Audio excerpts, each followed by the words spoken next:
of months ago, I read a study that says that black women are finally dating out at the same rate than black men, and I am elated. No, not because I'm a crazy swirler who want all other black women to date out, but because your husband is the only family members of yours that you actually get to choose. So I'm elated to know that black women are finally putting themselves first by choosing the best man for the job, whether he be white, Asian, Arab, or black. You guys, I am not a crazy swirler, contrary to popular belief, who thinks that white men are better than black men. I think that a lot of those stereotypes are actually not true. I think the only stereotype that is kind of true in general is that Caucasian men tend to have more means than black men. We all know that Caucasian men tend to come from families where there's house that is being passed down, right? We all know that they go to university at a higher rate than black men do. As a matter of fact, even black women go to university at a higher rate than black men do. Why am I even saying that? Black women are the fastest growing group of women that is going to university. We are the fastest growing group of women that own businesses. So yeah, and the only reason I feel that that is true, you know, the fact that most Caucasian men have more means than black men, is because of, you know, fatherlessness. We know that fatherlessness is a big issue in the community, right? There's a reason why one of the most infamous joke on TikTok is, what can a white kid say that a black kid can't say? And the answer is, hey dad. It's not actually funny, but there's a lot of truth into it, right? So fatherlessness, racism, and profiling, of course racial profiling, is a big reason why black men end up in jail. You know, they grow up and they have or choose the wrong friends, right or sorry, because, you know, they don't really have guidance because of fatherlessness, like I said before, and they make their own friends, they hang out around the wrong people, and then eventually a lot of them unfortunately end up in jail, right? A lot of them end up being a baby daddy to multiple, you know, women, because again, growing up they didn't see their father treat their mom right, if he was even around, so they didn't have anybody to teach them how to be a man, how to handle women, what not to do. So if their mom is a single mom with, you know, kids from several different men, they end up fathering kids, I guess, with several different women, so they have several different baby mamas. So yeah, a lot of it unfortunately is based on, like I said before, fatherlessness, racial profiling, and just plain old and simple racism. So I feel like that is the only stereotype that actually holds some truth to it. When people, you know, who want to encourage black women to date out say that black women are most likely to be unalived by black men, duh, that's true, but white women are also most likely to be unalived by who? White men. Okay, simply because women in general are most likely to be unalived by their partner, right? So for the most part, Caucasian women partner Caucasian men, and black women partner black men, and that is why people will tell you, oh, black women are most likely to be unalived by black men. Duh, because that is who they date and marry, right? Because contrary to popular belief, most people date within their race, okay, their own race. Most people date within their own socio-economical class, contrary to what Shira 7 will tell you, and all the dating and marrying up coaches, hypergamy content creators will tell you, most people date within their own socio-economical class, within their own race. Like, assortative mating is the norm, you guys, okay, contrary to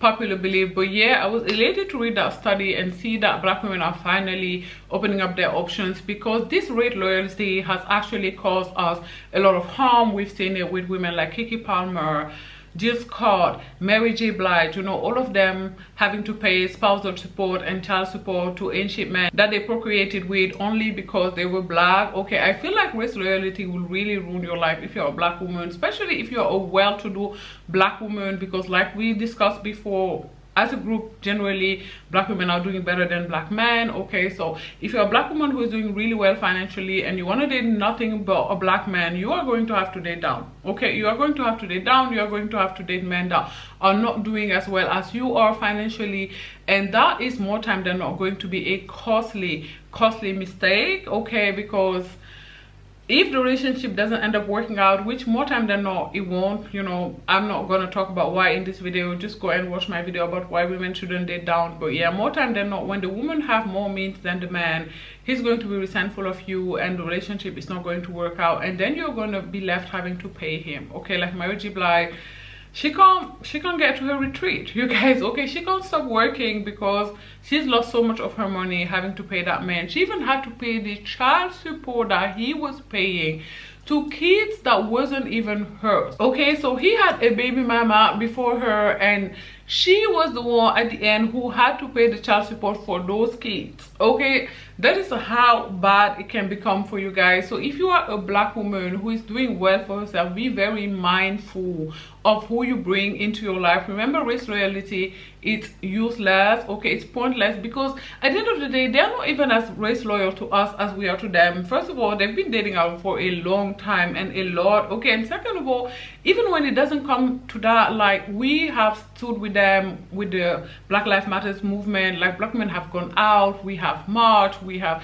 you know, some of us have been harmed in those protests and everything, but they don't do the same. Like, when we are going to colorism and futurism, they don't defend us as hard. Like, as a matter of fact, a lot of the time they're even at the forefront of the hate that we receive online. Like, if you go to Twitter, 2016, 2017 Twitter, like, most of the most horrendous comments that were made about dark skinned black women were made by black men. So they don't even care about us like that, you guys. Like, and you know, colorism in general is not tolerated as much as it was back then. So nowadays you don't hear, you know, as much bad stuff said by black men like that. But honestly, I don't think it's because a lot of them have changed how they feel about us. I feel like it's just because it's not acceptable anymore to talk poorly about black women. Actually, I do feel like a lot of black men tend to pander to black women. Like, they will say stuff that they don't mean because they need our coin, they need our dollar. So I feel like a lot of performer, actors and stuff will say, you know, stuff about black women that they don't mean, because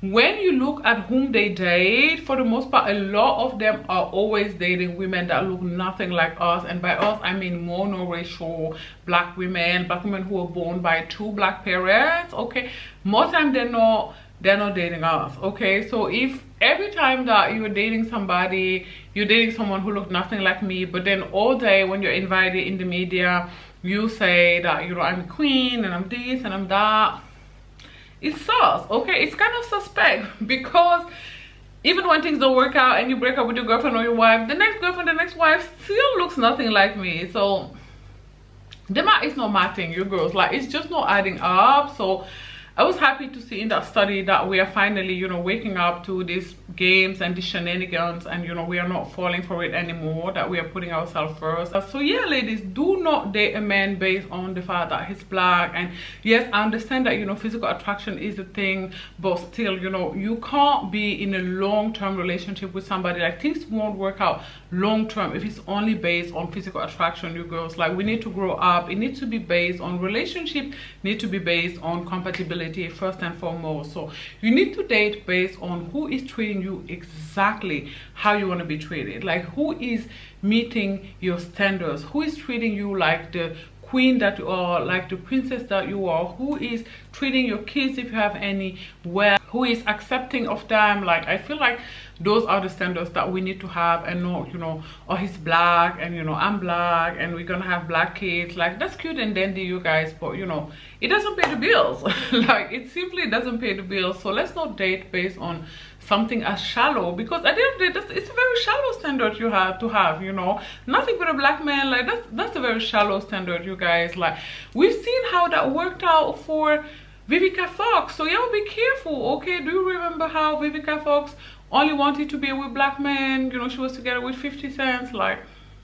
baby, if you would date 50, then I don't know what to tell you. Granted, back then we didn't know as much who he was as we do today, but even back then, you know, we knew his background, and we knew it wasn't the neatest. It wasn't the neatest background. And, you know, recently, she's maybe 65 now, so a lot older. I seen her in an interview with a Caucasian woman, and she was saying this to this woman that, you know, she's willing to date, like, she's open to dating anybody. Like, she was telling her, even if you have a brother, right? So she meant that she's also open to dating Caucasian men. And I thought that was unfortunate, you know. I thought it was unfortunate that it took her all of her life, like the best years of her life, unfortunately, are behind her. Today she's 65, right? And now, only now, is when she's open to opening up her options. Now, I don't know what could have happened, right? I don't want to play like Irma the psychic, you know. I cannot guarantee that, you know, if she had been open to dating Caucasian men when she was a younger woman and when she was still, you know, very, very attractive, it would have worked out. But maybe it would have, you know, because at the end of the day, dating is a numbers game, right? So the more people you go through, if I can say it like that, the most you're likely to find the right person for you. So if she had been open to dating Caucasian men when she was, you know, in her 20s and in her 30s, and this huge star and very, very attractive at the time. I mean, she still is, but you know, of course, she's an elderly lady now.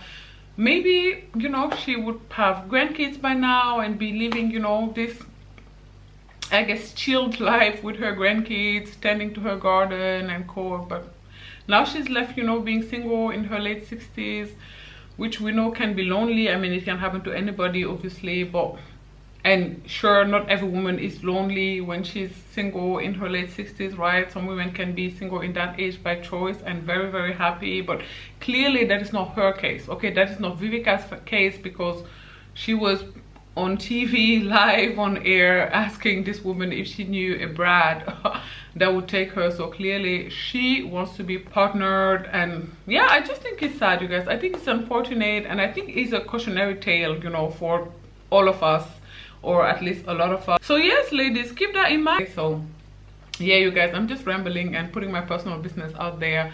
So I'm gonna love you and leave you here. If you like this video, do not forget to give it a thumbs up. In the comment section down below, let me know, do you think that Vivica A. Fox should have opened her options when she was a young, attractive woman? Do not forget to subscribe to my channel as well, and I will talk to you guys as always tomorrow. Bye guys, thanks for watching. Mwah.